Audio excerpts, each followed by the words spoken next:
At dahil Labor Day po ngayon, problema ng isang manggagawa ang ating tatalakayin. 2 buwang sweldo at back pay. Mula sa nagsarang kumpanya pinagtatrabahuhan ang inahabol ngayon ng isang call center agent na niwala man lang daw kasing abiso sa kanila nang magsara ang kumpanya. Kaya ang tanong niya ngayon, may habol pa nga ba sila mga dating empleyado? Araw-araw, laman ng isip ni Joyce ang nalalapit na pasukan. Ang kanya kasing panganay, grade 1 na sa darating na Hunyo. Pero ni 5, wala raw ipapang tusto sa pag-aaral si Joyce. Paano ba naman? 2 buwan na siyang walang trabaho. Ang kanya raw dating pinagtatrabahuhang call center kung saan siya nagsilbi ng 2 taon, bigla na lang daw nagsara. Inipon kami lahat, tapos sinabihan kami na kung sino gusto mag-resign na. Kasi hindi talaga ako magpapasahod niya. Kasi isang pagkakamali na nag-invest ako sa kumpanyang to. Ang masakit pa rito, ang kanyang 2 buwang sahod at back pay, hindi rin umano ibinigay ng kumpanya. Tapos puro sila pangako, guys, next week, sahod na, promise. Pagdating next week na umasa naman kami lahat, pangiti-ngiti pa kami kahit masama yung loob namin. Pagdating ng araw na yun, wala pa rin talaga. Napag-alaman din ni Joyce na di umano, ilang buwan ring hindi rin nakapagbayad ang kumpanya ng kanyang mga benepisyo. Sinusubukan ni Joyce na kontakin ang dati niyang pinapasukan pero bigo raw siya. Ang inaalala niya ngayon, ang pangangailangan ng kanyang anak, lalo na ngayong magpapasukan. Siyempre, mag-aaral yung anak ko na ngayon, parang i-save ko siya para sa education niya. Sabi ko, makapag-usap lang siya sa amin ng maayos na magbabayad siya. So, kakalimutan ko pa lahat ng sama ng loob na parang babalik sa dati yung respeto ko sa kanila. May laban nga ba ang mga empleyadong tulad ni Joyce na tila basta na lang tinakasan ng kanilang mga employer? Ating alamin ngayon live dito sa On Call.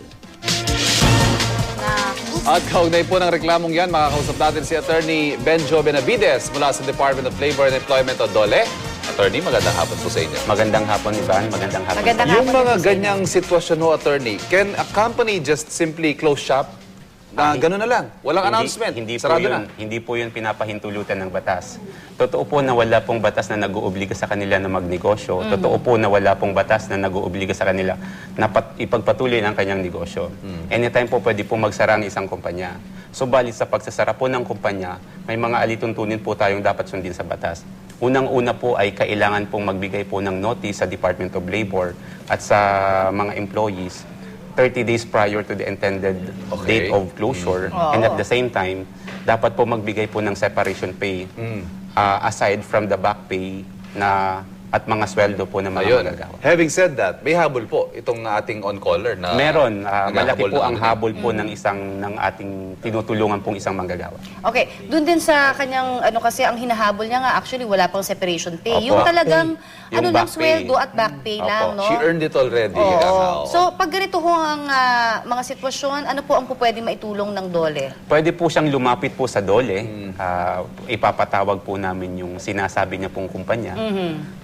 Tutulungan po namin siyang maghanap at tutulungan po namin siyang makuha yung kanyang back pay at the same time yung kanyang pong separation pay. Ano ang parusa na binibigay ng DOLE doon sa napakawalang konsensyang kumpanya na yun? Sa kriminal pong kaparusahan, wala pong itinatakda po yung batas. Kaya pala. Pero sa civil po ay pwede po namin kolektahin yung pagkakautang ng isang kumpanya sa pamamagitan po ng pag-issue po ng writ of execution.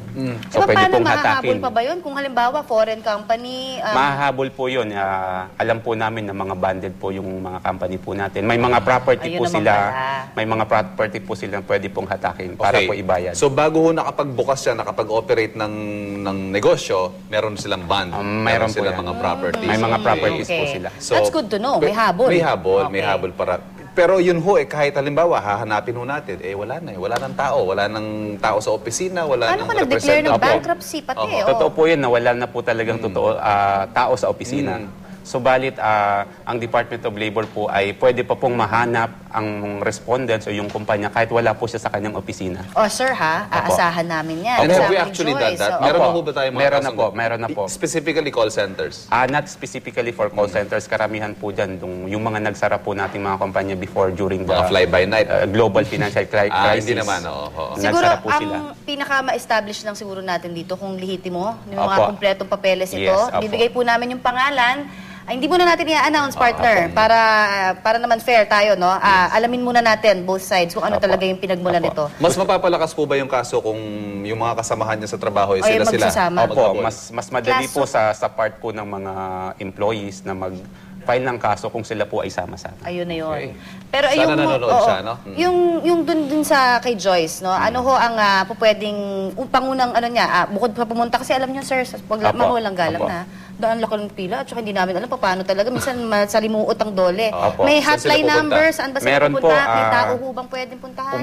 Kahit po dumirekta po siya sa opisina ko po, Ayan. at kahit po kontakin niyo po ako directly, pwede ko pong ibigay po yung contact number. Okay. Diretso Ayun natin naman yan kay pala. Joyce. Sana matulungan natin. Maraming salamat kay Attorney Benjo Benavides. Thank you, Thank you, sir. At Thank happy you. Labor Day sa mga taga-Dole. Sabi ko nga,